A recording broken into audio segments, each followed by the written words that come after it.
En ce moment, je me suis lancée dans le défi de peindre au moins 10-15 minutes tous les jours.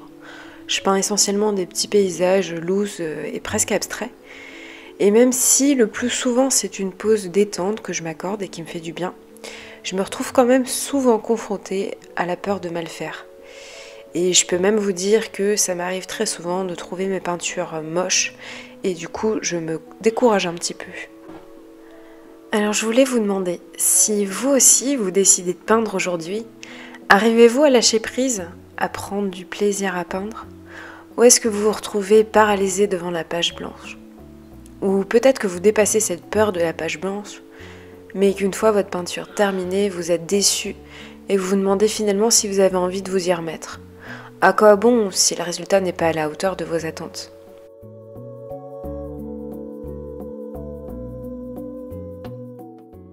Oui, je ne vous cache pas qu'il y a des sessions de peinture qui ne sont pas relaxantes pour moi non plus. Des moments où je peins et rien ne se passe comme je le souhaite. Je trouve ma peinture fade ou trop saturée, mes gestes gauches et peu assurés. Et le résultat final, je le trouve plutôt laid. Je me demande même parfois où sont passés tous mes efforts, tous mes progrès. J'ai l'impression d'avoir régressé. Et surtout, ce moment tant attendu où je pensais pouvoir me détendre, oublier mes petits soucis, décompresser après une journée bien remplie, est loin d'être si apaisant, voire même stressant. C'est un comble, non?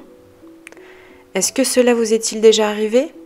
N'hésitez pas à me laisser un petit commentaire pour me dire. Je peux vous dire que cela m'est arrivé à de nombreuses reprises et j'ai mis du temps à comprendre pourquoi et comment me sortir de là. Et puis un jour, j'ai eu le déclic. J'ai compris en regardant une vidéo sur Instagram de Jay Shetty.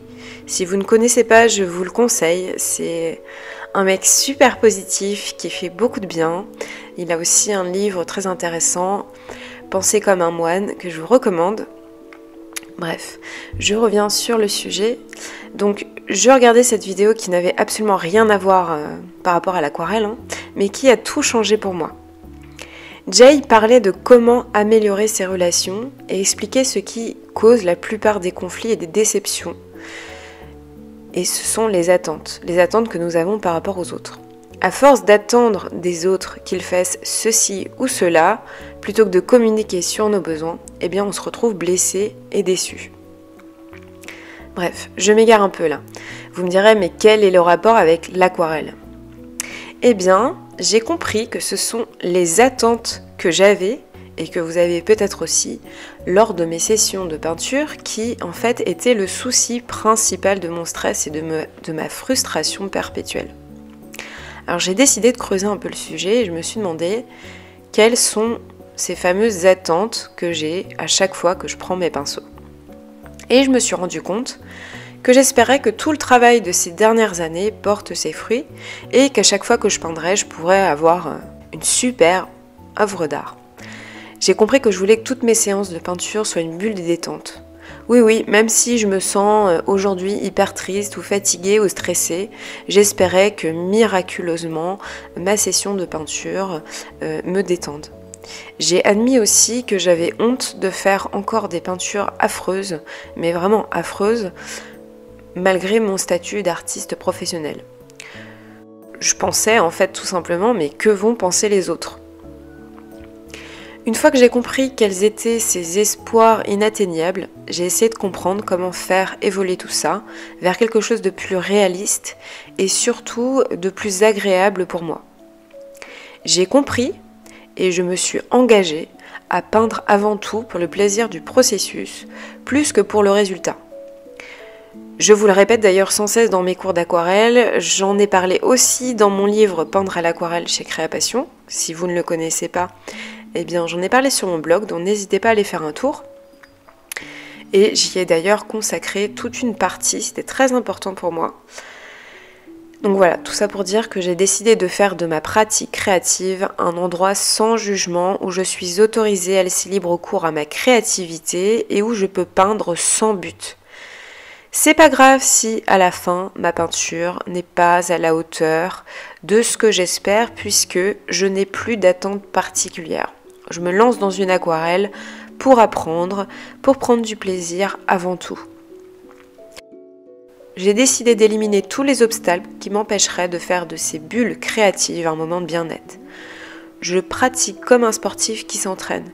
Je sais que chaque coup de pinceau développe mon geste, ma capacité de prendre des décisions, de faire évoluer mon style. Je décide aussi de laisser place à l'inconnu pour tester des nouveaux médiums, des textures, des couleurs et des gestes, parce que même si sortir de sa zone de confort peut être inconfortable, c'est pourtant la seule façon de progresser. Et c'est comme ça que j'ai découvert que finalement j'aimais bien aussi peindre avec l'acrylique, avec des pastels.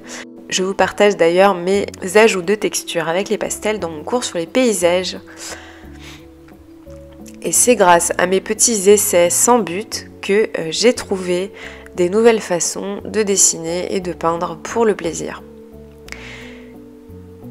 Si vous aussi vous rencontrez des difficultés à peindre juste pour le plaisir, que vous vous sentez découragé, nul, frustré, la meilleure chose à faire est de vous recentrer sur le plaisir de peindre.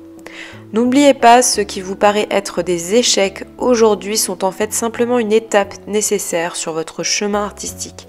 Chaque fois que vous prenez votre pinceau et vous vous accordez du temps pour apprendre, vous progressez.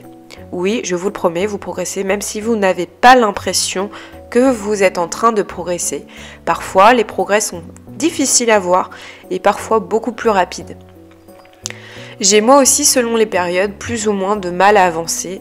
Donc n'oubliez pas de vous focaliser sur le positif et avant tout, n'oubliez pas, le fait de se focaliser sur le positif est avant tout un état d'esprit.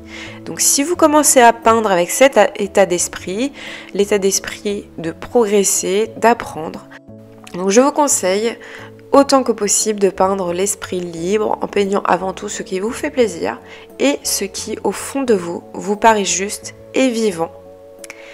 Sur ce même sujet, par rapport au fait de peindre librement et avec votre style, j'ai un cours gratuit sur mon école d'aquarelle en ligne pour vous aider à trouver votre style, donc n'hésitez pas à vous inscrire. Voilà, j'espère que cette vidéo vous aura fait du bien. Et n'hésitez pas à me taguer si vous peignez la jolie petite tortue multicolore que vous avez pu regarder pendant cette vidéo. Je vous dis à très vite.